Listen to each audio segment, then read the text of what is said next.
ছাত্র জনতার আন্দোলনে ভারতে পালিয়ে থাকা স্বৈরশাসক শেখ হাসিনা ও তার পরিবারের সদস্যদের বিদেশ গমনে নিষেধাজ্ঞার আদেশ দিয়েছেন আদালত। রূপপুর পারমাণবিক বিদ্যুৎ কেন্দ্র নির্মাণের নামে বিপুল অর্থ লোপাটের অভিযোগ থাকায় তাদের বিদেশ গমনে নিষেধাজ্ঞা চেয়ে আবেদন করে দুর্নীতি দমন কমিশন।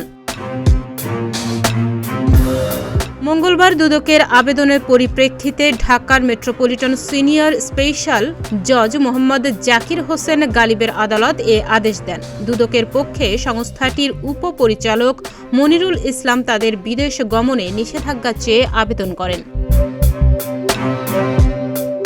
নিষেধাজ্ঞা পাওয়া অন্যান্যদের মধ্যে রয়েছেন শেখ হাসিনার ছেলে সজীব ওয়াজেদ জয়, মেয়ে সাইমা ওয়াজেদ পুতুল, তার ছোট বোন শেখ রেহানা, শেখ রেহানার মেয়ে টিউলিপ সিদ্দিক, আজমিনা সিদ্দিক ও রাদওয়ান মুজিব সিদ্দিক।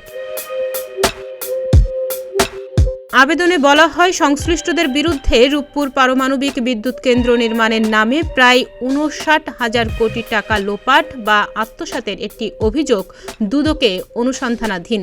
অভিযোগটি অনুসন্ধানপূর্বক প্রতিবেদন দাখিলের জন্য ৫ সদস্য বিশিষ্ট একটি অনুসন্ধান দল গঠন করা হয়েছে। অনুসন্ধান চলার সময় বিশ্বস্ত সূত্রের মাধ্যমে জানা যায়, অভিযোগ সংশ্লিষ্ট ব্যক্তিরা সপরিবারে গোপনে দেশ ত্যাগ করার প্রচেষ্টা চালাচ্ছেন।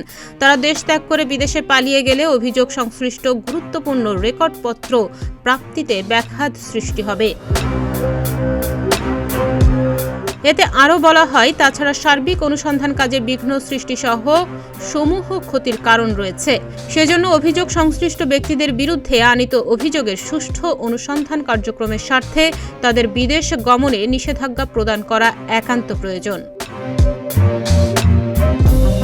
তাহনিয়া ইয়াসমিন, প্রতিদিনের বাংলাদেশ।